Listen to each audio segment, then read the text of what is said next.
This is the place to find yourself. Istanbul offers great universities and the lifestyle is really amazing here. So I live at the dorms at Maltepe University and I'm really happy with it. There's a cleaning service every few days and then there's the library nearby which is open 24/7. My first impression when I came was like, it's huge. You have everything in one place. When you first come to Maltepe University, you don't know where what is and you're like, oh my God, I need help. Guess what? You're not alone. There is the international office people over there. They're like family. They're very helpful and they're always there for you. Istanbul is the perfect mixture between ancient and modern. Coming into this city helps me discover myself, learn about so many different cultures, learning about the world, which will help me in writing future books. At Maltepe University, we have a lot of research centers. Because of that, we have the ability to participate in a lot of international projects. Here at Maltepe University, the education consists of both practical and theoretical. We get the opportunity to practice everything we learn in class in real life. So after we graduate, we have a degree and we can work all over the world. People come to Istanbul all the time, but what they really miss when they visit are the antique shops, which contain thousands of years of memories and also a thread of the modern future. I like to use every minute and just get out and hop on the ferry and just go from the Asian side to the European side and just enjoy the wonderful weather with the wonderful Bosphorus behind me and just enjoying the moment of Istanbul. Istanbul is very beautiful with great culture. This city is the symbol of diversity. Come and study at Maltepe University. Come here and feel like you're home.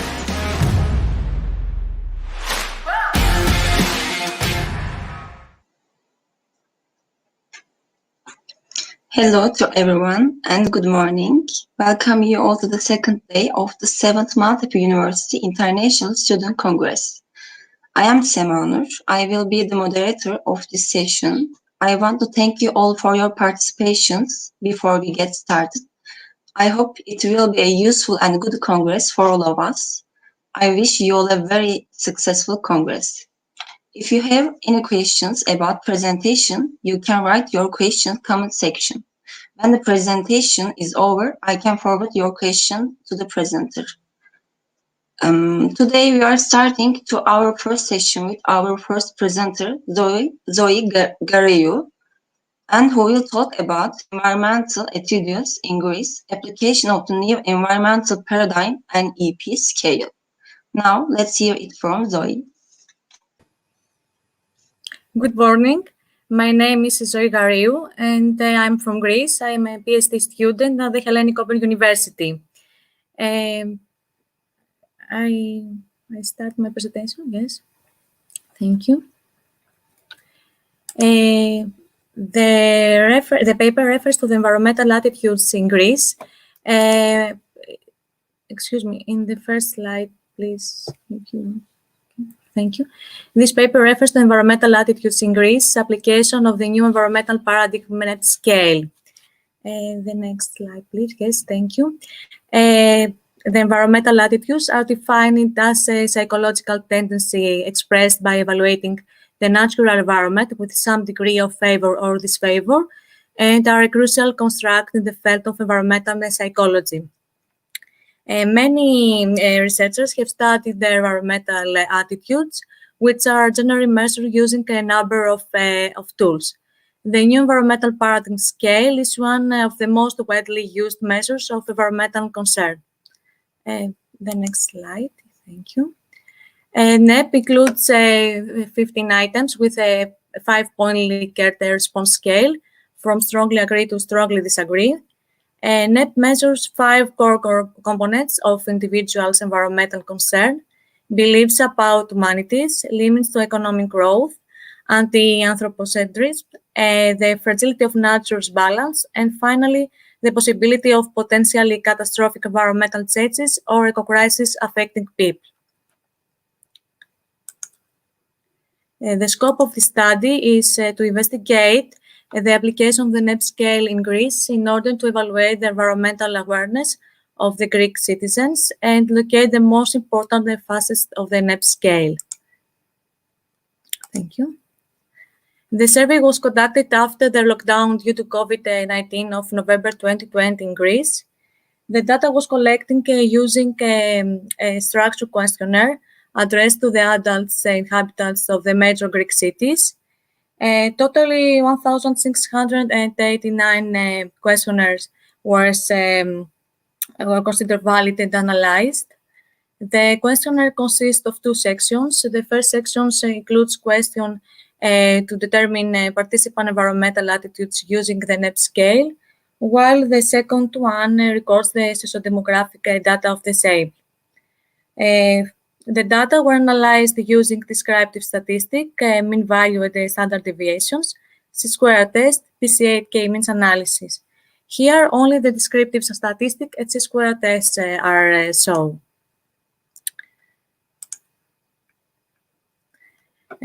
From the results, we can see that the sample consists of 50.8% males and 49.2% females. The average age of the both gender are 45.2 years.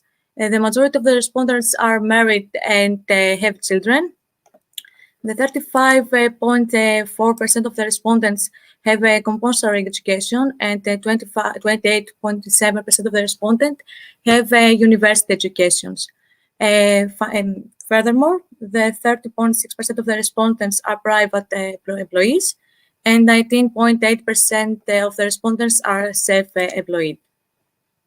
The next slide, thank you.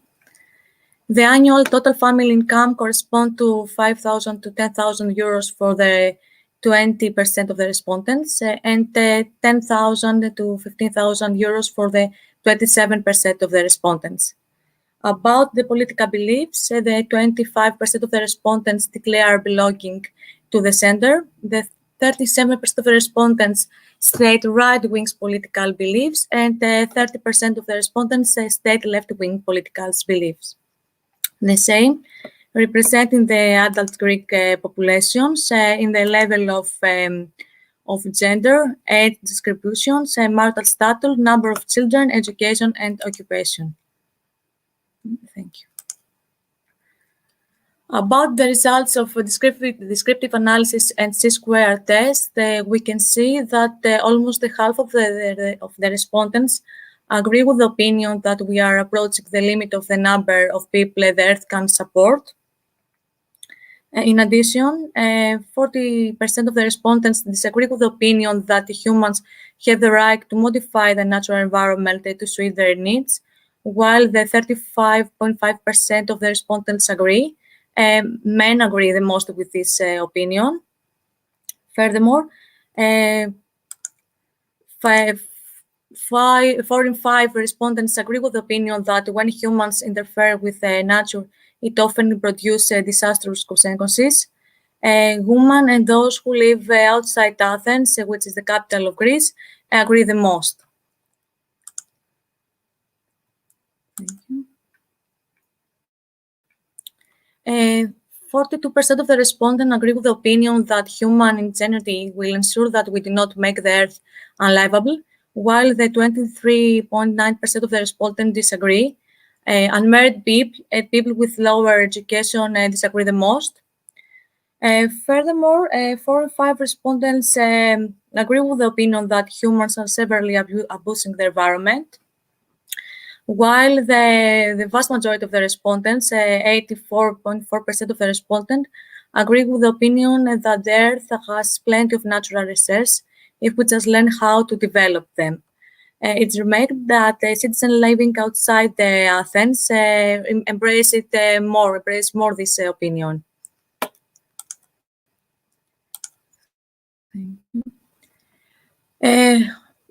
Also, the vast majority of the respondents, 87% of the respondents, agree with the opinion that plants and animals have as much right as humans to exist, while only 5.5% disagree. Women, people with higher education, and people who live outside Athens agree the most. Furthermore, almost half of the respondents disagree with the opinion that the balance of funds of nature is strong enough to cope with the impacts of modern industrial nations, while the 20.8% of the respondents agree. People with higher education disagree the most with this opinion. The next slide, please. Thank you. Three with the opinion that despite our special abilities, humans are still subject to the laws of nature. Older people, people with higher education, people with higher income, and people with left political attitudes are those that agree the most with this opinion. About the opinion that the so-called ecological crisis facing humankind has been greatly exaggerated, the half of the respondents disagree, while almost 1 in 3 of the respondents agree. Most people, people with higher education, disagree with this opinion.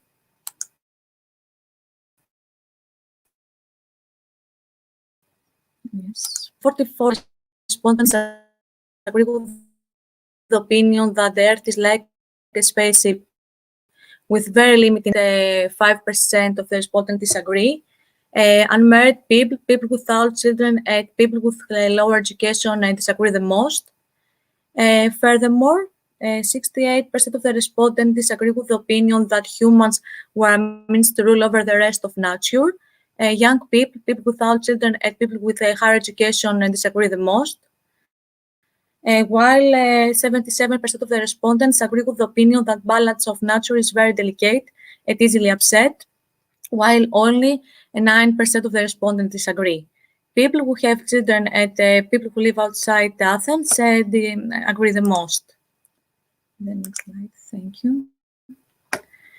The 42% of the respondents agree with the opinion that humans will eventually learn enough about how nature works to be able to control it, while the 27% of the respondents disagree. Unmarried people and people with left political attitudes disagree the most. And finally, 4 in 5 respondents agree with the opinion that if things continue on their present course, we will soon experience a major ecological catastrophe. Women, people with higher income, and people who live outside Athens agree the most. In conclusion, from the result, we can see that the Greek citizens show a high environmental concern, both for the current state of nature and for the future one. We can see that citizens living outside Athens are more environmentally sensitive. This may be due to the fact that outside Athens, the natural environment dominate. The inhabitants experience the catastrophic consequences of human intervention, the deterioration of the natural environment more directly. There are the references. Thank you for your attention.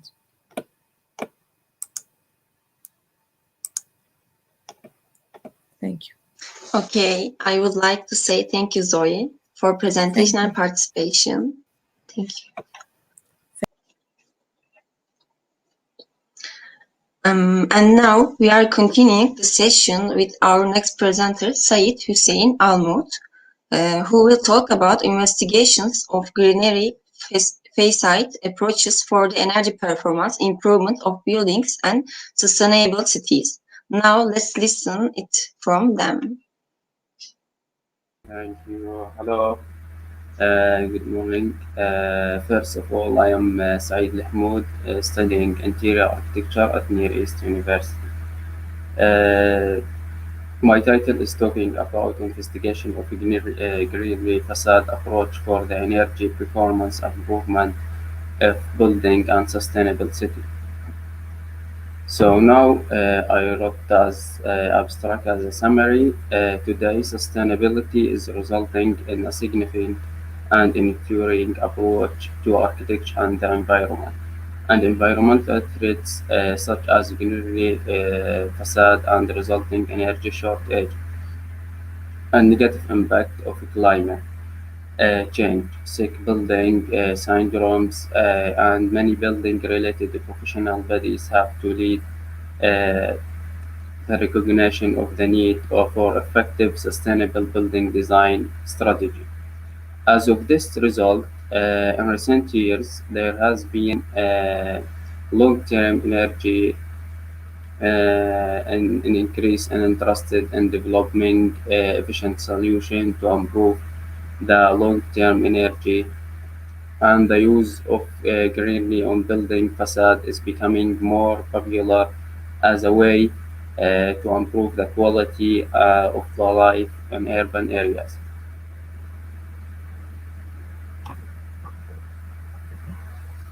And also the green facade has been the traditional to call the building surface and the meaning benefits and the techniques of the green facade as a part of the urban environmental sustainability strategy will be presented in this paper.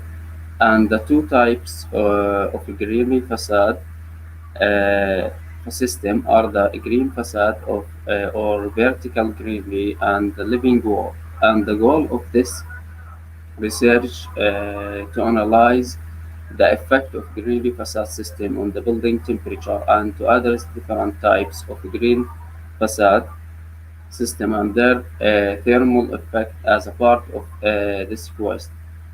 And finally, this study highlights the emerging innovative building facade design solution aimed to improving the building sector's energy efficiency and contributing to city long-term sustainability. Now, introduction. Uh, Building facades are the future of urban environment that can be creatively used in architecture to achieve sustainable or bioglyphic solution. Green facade today have the ability to draw inspiration from traditional architecture, whereas using advanced materials and other technology to promote sustainable building function is also a good idea. And the use of planets in building facade contributes significantly to the development of the built environment sustainability. Using them as an architect future to improve the appearance of the building is both environmental as and aesthetically acceptable. And furthermore, plants on the building facade play an important part in enhancing the built global environment sustainability and in educate architecture and interior feature that enhancing facade, and their use is both environmental and aesthetical acceptable. Also, the tall building also provide the multiply surface for low solar radiation absorption, which is the radiated as a heat, increasing the efficiency with which cities are energy performance. And last things, the purpose of this to analyze the greenery facade and roofs and to understand when facade might act as an added advantage to the rooftop and the structure protection, noise reduction, climatic influence, and aesthetics. Here, the material and methods are used in this study. A literature review was undertaken to collect data on green facade and living wall through experimental and review research undertaken in different countries in Europe, Greece, and Spain, and two case studies were around the world. So I'm going to show you now as it's showing now, the solar the drones project. This is an example from Egypt, New Cairo, and this is an example from uh, German, Vietnam, and this it's showing the diagram, living wall diagram, as it's showing the details how it's gonna be for the structure and design for the green facade. This also from the Malaysia, an example, and this one from Turkish, and this one, the last one in German, an example. Now the discussion is talking around about green walls have become an important part of living architecture, and they will become more common in our cities in the coming years. Architects and designers who want to use the building involved to achieve the multiply goals, create a new stand-alone design elements on the interior and exterior of the structure, and have a variety of options with the green wall building technology. So there is also a significant potential for lowering urban temperature when the building involved is covered uh, with the vegetation, and it can be concluded that the greater the effect of vegetation on urban temperature and the hotter and drier the climate. And also the facade, furthermore, facade vegetation makes it appear as a component of interior space and layout to take into account today's architecture and urbanism, and planets have become one of the major design consideration in the development of modern building due to the improved environmental influence.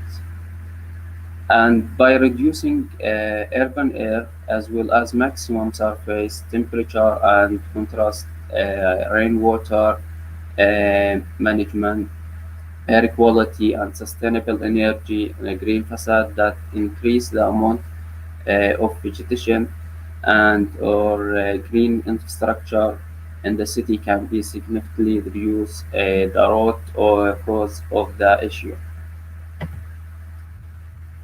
This table, as it's showing, it is the average exterior wall temperature drop and thermal stability coefficient. And table is show the thermal response of the external surface wall temperature by facade orientation during the winter season when the various vertical greenery system are installed on the east and south, as it's showing the number and the west lasting facade to determine the sensitive of the house like stability coefficient. Now the last conclusion. Concluding the integration of vegetation on the facade building of building and other structure can be extremely beneficial to the urban environment as well as the tool for passive thermal control of structure, and green facade have the ability to moderate the urban temperature if they are carefully designed and maintained. As a result, in this study includes areas the location of the green wall must be considered because it will affect the temperature and humidity.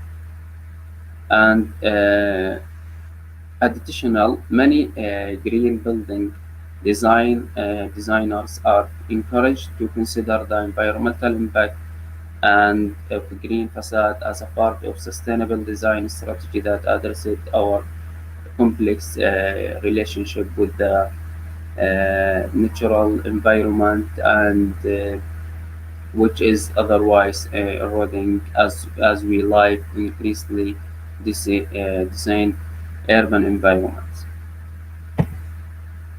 And this point is showing the recommendation that we are going to take several recommendations for incorporating green facade into design in order to develop the efficient and thermal condition.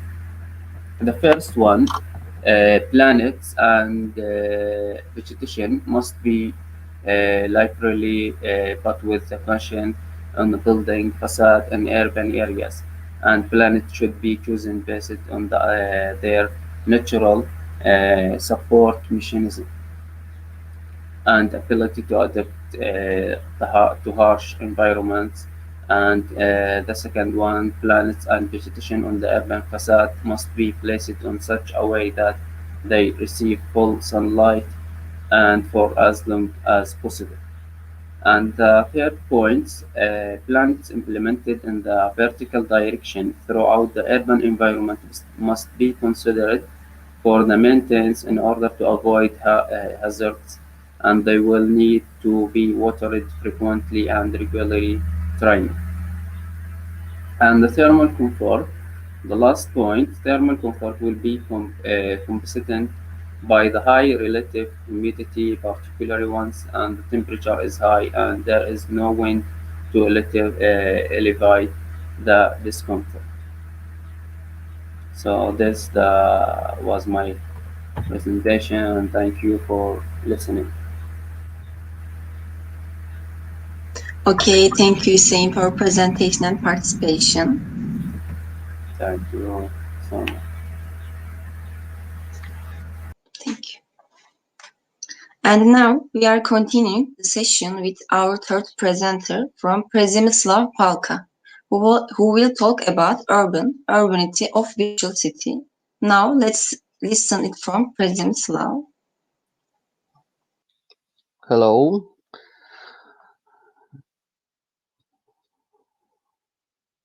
Is everything is okay? Everything is clear? Yes. I think yes. Okay. My presentation is about urbanity of virtual city. For the beginning, I want to introduce you to the virtual atmosphere of the cities. I will show you something like that. Increasing the human activity in the virtual sphere makes it necessary to undertake the research on virtual space as a place where part of community life takes place.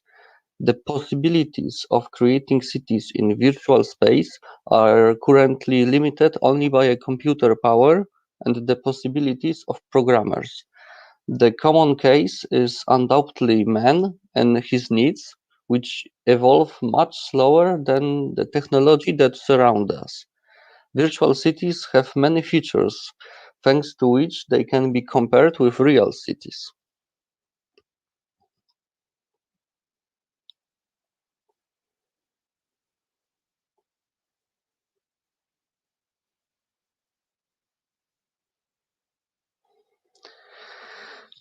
The activity of creating cities in the network can be treated as a kind of proving ground for observation of processes resulting from specific assumption of environmental creators, thanks to the persons which we can give knowledge about the phenomena that may appear in the real cities one day, when as a result of development we overcome barriers resulting from the current technological and design limitation.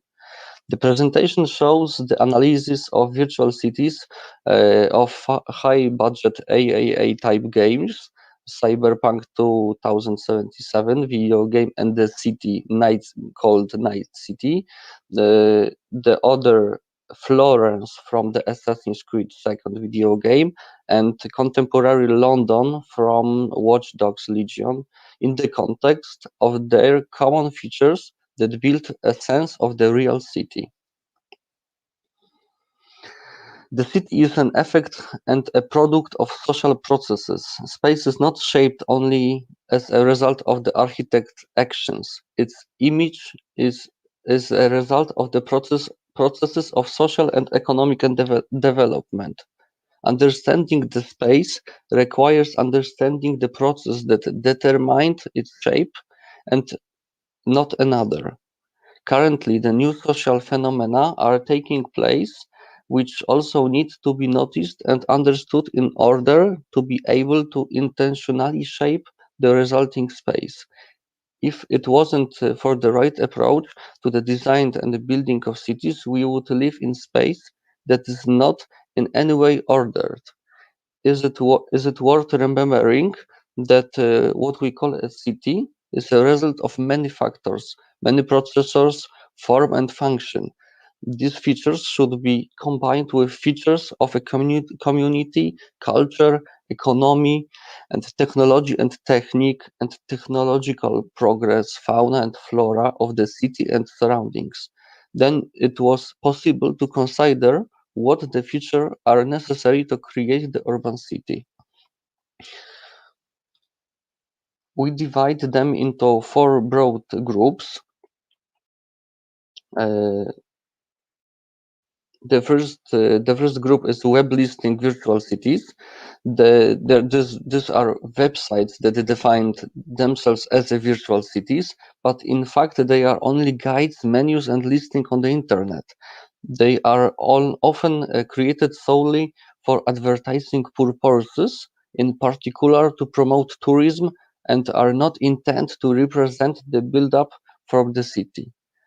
The second type is a flat virtual city that uses the flat maps of the cities of the buildings as an interface for further information. A good example is Virtual Bologna, which uses a stylized city map with no landmarks and buildings as a graphical interface for detailed online information. The third type is 3D virtual cities that use virtual reality technologies to model the constructed form of cities with varying degrees of accuracy and realism. For example, the analyzed cities in the video games I mentioned before. The fourth type is real virtual cities. Real virtual cities are those that are effective digital equivalent of real cities, giving the people the feeling of actually moving around urban spaces. To meet these demanding criteria, a real and virtual city must have a realistic enough form interface, a rich variety of information, services, functions, and content. The most importantly, and ability to support social interactions with other people. Uh, in my example, it's Florence from the Assassin's Creed the game.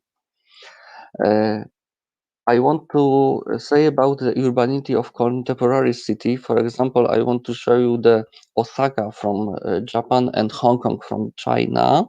For this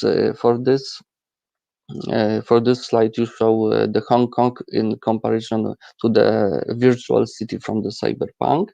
Though there are examples of real cities in the context of studying the features of the virtual city.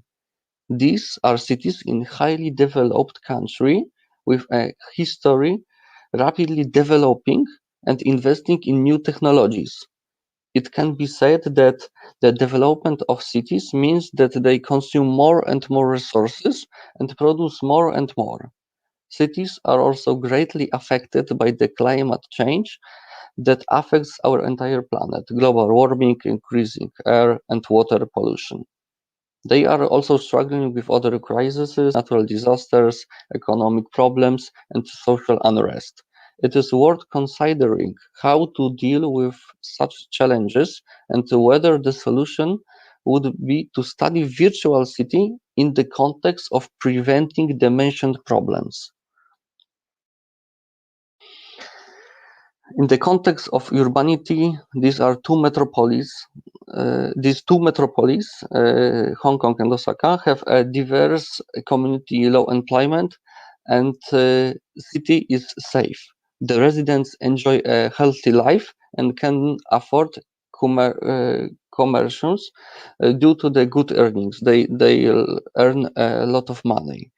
The legal system is transparent. They have a clear leadership. Positive decisions are made from the city's point of view, not from the person's point of view. Communication is extensive individually and publicity.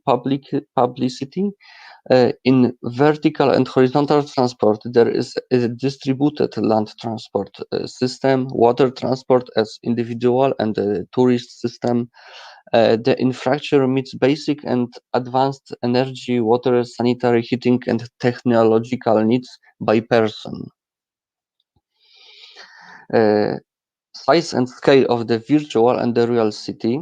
I want to compare this city on the examples.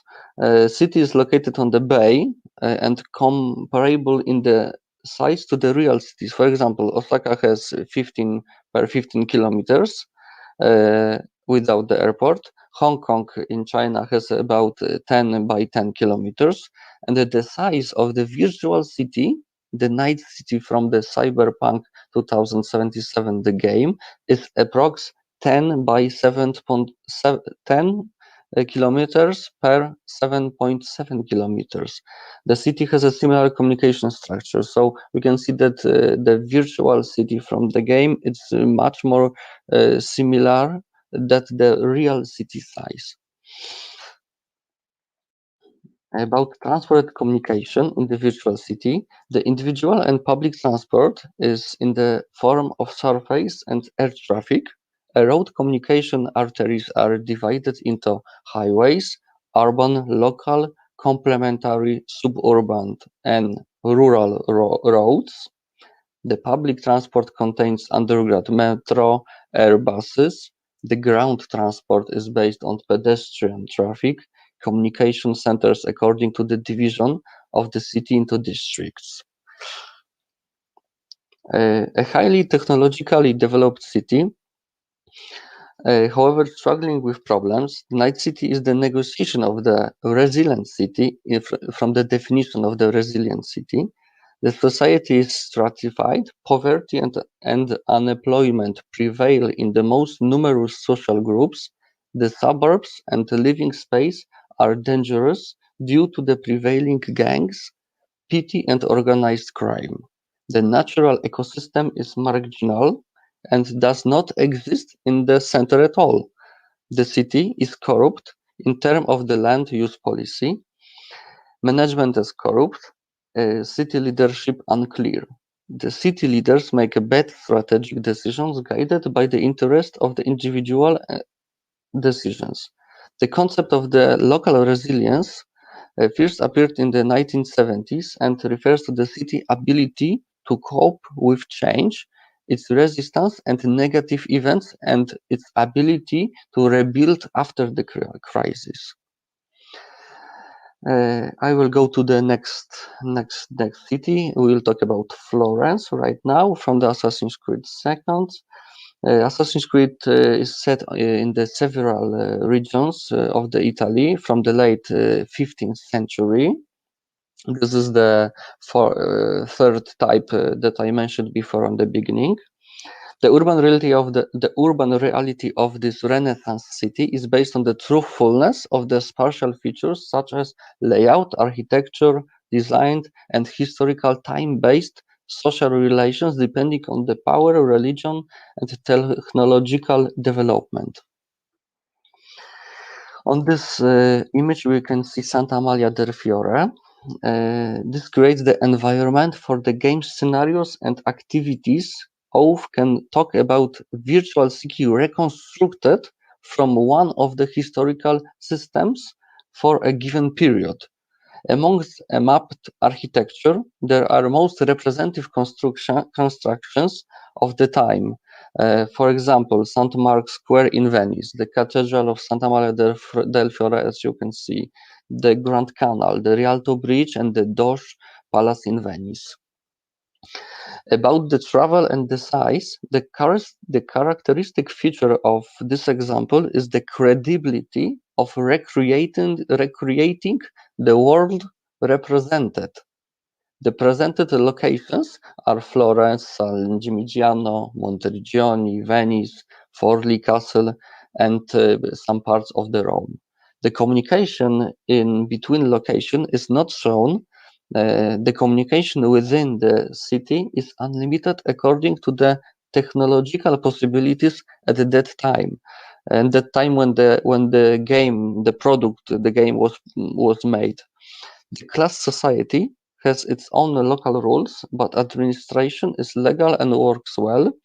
Each city has its own legal system based on a common state system, which is characteristic of the Renaissance cities, and this is the historical true of the leadership system. The historical figures that appear in the game environment, representative for the social structure of the citizens, are the Pazzi family, Leonardo da Vinci, Niccolo Machiavelli, Caterina Sforza, Lorenzo de' Medici, Rodrigo Borgia, with whom the player interacts, which additionally makes the world presented in the game more credible. You can feel the more truthfulness world. The map size, the game can serve educational purposes as the encyclopedia of architecture and characters of the era. The visual interface has been implemented that cleverly triggers the entry of the relic and historical person card each time the player is near the appropriate landmark on the map. The consultant in the production of the game was Professor Maria Navarro of the History and Theory of Architecture from the McGill University in Montreal in Canada. She worked on the game from the first drafts until the premiere in November 2009. The next city, London, from the Watch Dogs Legion. The city tries to reflect contemporary London, located true to the reality in the UK.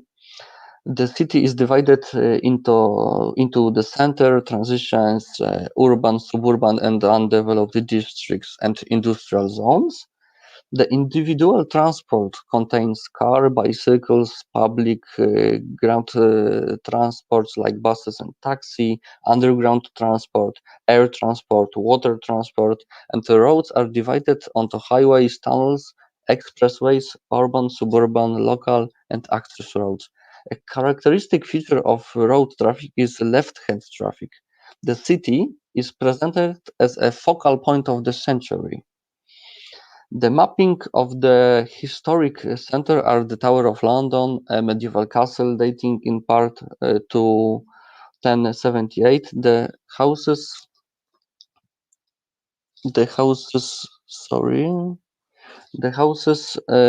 of Parliament and Elizabeth Tower, Big Ben, and the modern styles juxtaposed with historic styles, also known the Gherkin, as much as more.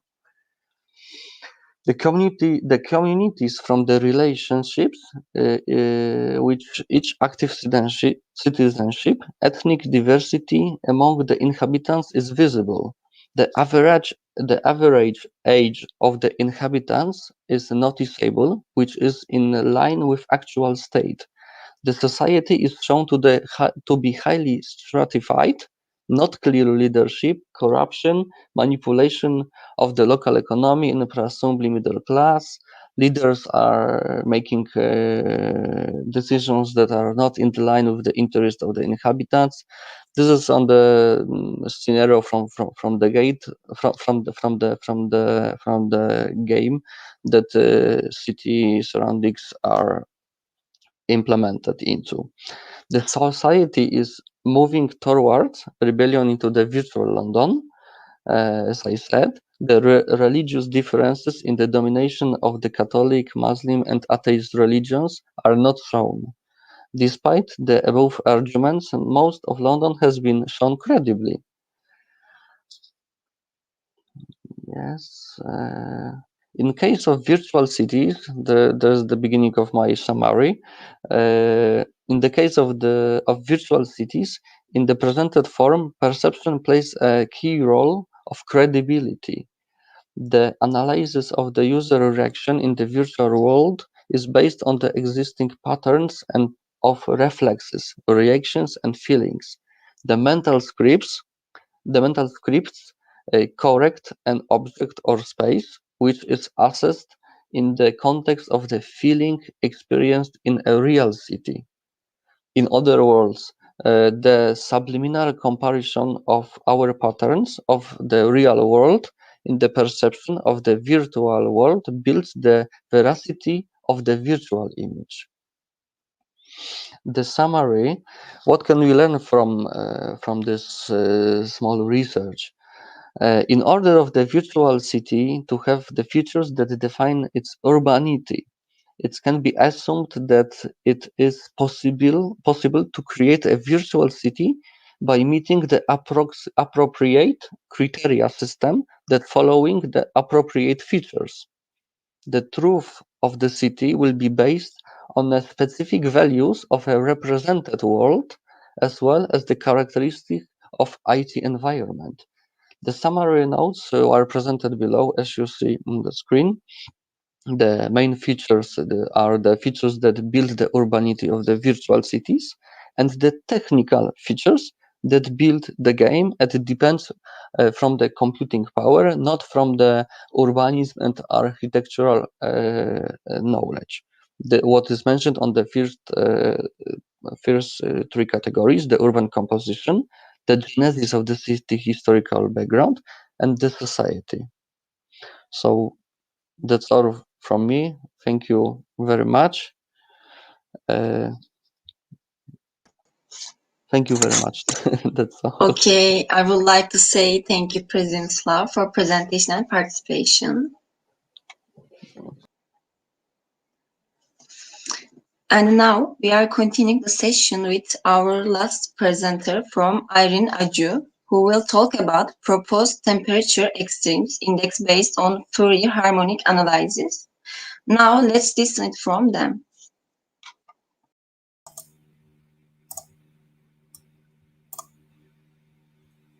Thank you. I hope you can hear me. Good morning. I'm Irene Aju from the American University of Sharjah, doing my undergraduate in architecture. I'm going to talk about my paper, Metabolism in Damascus, which was written under the supervision of Professor John Montague. So Japan after the World War II was tabula rasa, or a clean, empty slate. As you can see from the pictures, the bombs had destroyed the city, and young architects had the opportunity to redesign the city. And a new architecture movement emerged called Metabolism. And this term specifically means change that happens in a cycle through chemical reactions in your body. So you survive through renewal of your cells and the destruction of the old ones. Similarly, metabolist architecture are buildings or urban plans capable of regeneration and growth. So my paper basically applies the principles of metabolism into yet another city devastated by war, which is Damascus in Syria. The displaced civilians and the lack of housing show the urgent need of infrastructure and public housing. Instead of completely destroying the city to create new and expensive projects, the paper applies metabolism principles to preserve the existing urban fabric of this ancient city. There are a large number of informal settlements in the city, marked in brown, as you can see here. And they're scattered. They are constructed without permission from the governments because of the need for housing for the refugees. And there's been an increase in density after the 2011 civil war. If you look at the urban plans by Kisho Kurokawa, one of the founders of Metabolism, we can see sort of this major road that leads to a structure and acts as an entrance. So if you compare that with the urban plans of Damascus, especially this one down here, which it had hopes to liberalize the economy. It proposed a highway that would connect Jordan to Damascus to provide major access to the middle of the city. which is over there. And you can also see these radiating roads from central Damascus to the suburban outer districts in this old plan. And you can see the similarities in the metabolist urban plans in the sense that there is a permanent core where public and commercial buildings would exist, but radiating roads that have clusters of informal settlements which could be easily accessed. Another application of the Metabolism Manifesto would be the idea of modules introduced by Kurokawa and Kenzo Tange. Kurokawa's main aim was to create a template for the houses so that anyone would be able to change the layout to suit their need and only use locally available materials. He designed one wall to accommodate services while the rest of the spaces would suit the need of the homeowner. And he used materials like sand bricks that could be made locally using sand from the desert or prefabricated elements. His ultimate aim was affordable and customizable public housing. And this sort of modular construction can be really used in the refugee camps of Syria because of the individualism it creates. It can really reinvent housing if they can build their own homes to suit their needs. Metabolism also emphasized the importance of landscape and nature in their master plans. The concept was to use green areas like these ones to create an urban edge where neither rural nor urban, so that cities can contain both agricultural, industrial, and residential zones in a compact system. And it's really similar to Damascus, which was built near an oasis called Al-Ghawtha, and many Syrian inhabitants who were farmers whose livelihood depended on the fields surrounding it. So the paper proposes to apply these ideas where the white areas would be clusters of informal settlements, as you can see here, and surround with green agricultural spaces imitating the green city. Another important factor is the streets in both Japanese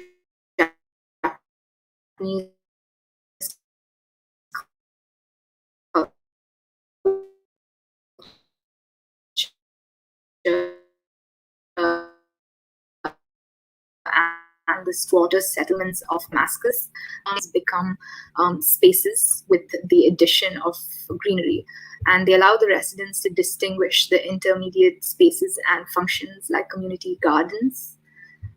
This idea of valuing streets in architecture is a repetitive concept in Kurokawa's and Kikutake's metabolist architecture buildings, and it's something that can really be applied in these settlements.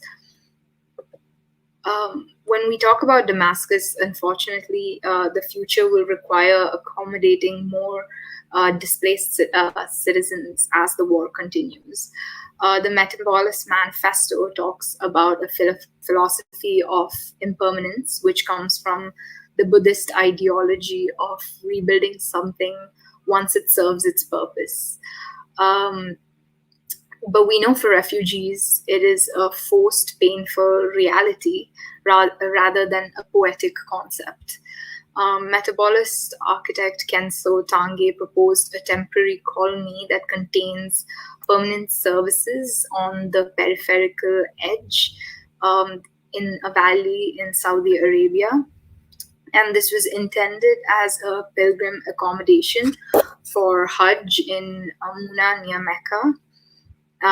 Damascus also has similar geographical and topographical conditions where there are valleys, and there is a possibility of assigning temporary prefabricated structure organized along the edges, specifically for the users and especially the refugees for temporary housing. Damascus is a city that has been losing its identity through the disaster of war. It is moving in a direction of urban projects like Merota city development, where entire zones of informal settlements are going to be cleared out to create luxury buildings that will attract foreign investors. Unlike the previous plans seen in Damascus, these neoliberal plans do not accommodate for flexibility or organic growth, especially in a city which has existed for centuries and is facing so much change. This paper basically concludes that the city, through metabolist ideals of group form, clustered formation, radial roads, modular units, landscape, streets, can be really helpful in a city that is facing post-war development.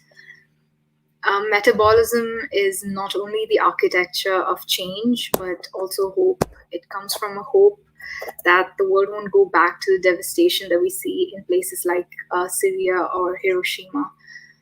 As designers and architects, metabolism reminds us of the social responsibility of architecture. It's not only a theoretical concept, but one of identity and purpose that can help post-war countries.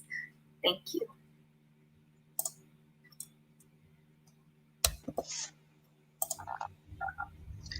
Okay, Irene, thank you for presentation and participation.